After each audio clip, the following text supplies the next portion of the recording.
আমি সুমিতা, আমার YouTube blog থেকে আপনার সবাইকে স্বাগত। আজকে আমরা দীঘায় এসে পৌঁছেছি। দীঘায় হতে চলেছে অক্ষয় তৃতীয়ার দিন। এই নিয়ে আমার দেওয়ার আপনাদের সাথে। তো নমস্কার বন্ধুরা, আপনাদের সকলকে জানাই। প্রথমত ইনি আমার বৌদি হন।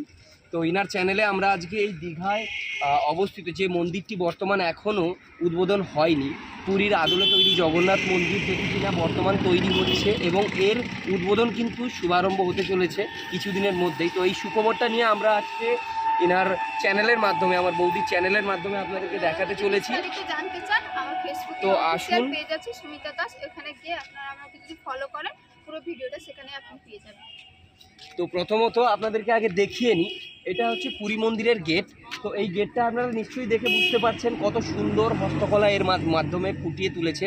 তো এর মাধ্যমেই কিন্তু শুধু এতটুকুই নয়, ভেতরে অনেক কিছু আছে যেটার পারমিশন হয়তো আমরা পুরোপুরি পাইনি। তবুও আমাদের ফেসবুক পেজে, বৌদি তোমার ফেসবুক পেজের নামটা একটু নিজের থাকতে বলো। সুমিতা দাস, আমাকে ফলো করলে আপনারা। তো ওই অ্যাকাউন্টটায় সুমিতা দাস, এনার অ্যাকাউন্টটাতে কিন্তু আপনারা গেলে বিস্তারিতভাবে পাবেন। আমরা কিন্তু আমাদের দর্শকদের জন্যে অনেকটাই রিস্ক নিয়ে ভেতরে ঢুকে ওই ভেতরের কিন্তু দৃশ্যটুকু কিছুটা হলেও তুলে ধরেছি। তো বর্তমান আমরা এটা গেটের সামনে দাঁড়িয়ে আছি।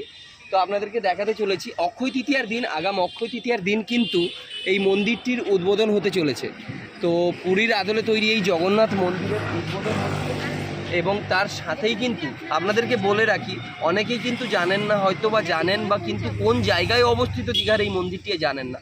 তো আপনাদেরকে বলে রাখি, স্টেশন, যদি কেউ ট্রেন দিক দিয়ে আসেন তাহলে স্টেশনের কাছে, একদম দীঘা স্টেশনে নেমেই কিন্তু আপনারা চলে আসবেন ওল্ড দীঘার দিকে। কিছুটা আসার পরেই কিন্তু আপনারা কিছুটা ওয়াকিং ডিস্টেন্সেই কিন্তু পেয়ে যাচ্ছেন পুরী মন্দির। তো আপনারা কিন্তু অবভিয়াসলি প্ল্যাটফর্ম থেকেই আপনারা দেখতে পাবেন ওই মন্দিরের চূড়া এতটাই বড় এবং এতটাই সুন্দরভাবে তৈরি করা হয়েছে এই মন্দির, যেটা আপনারা দূর থেকেই দেখতে পাবেন এবং অনুভব করতে পারবেন এই বিশেষত্ব।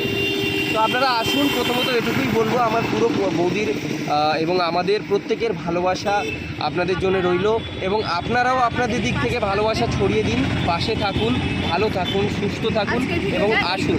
ধন্যবাদ।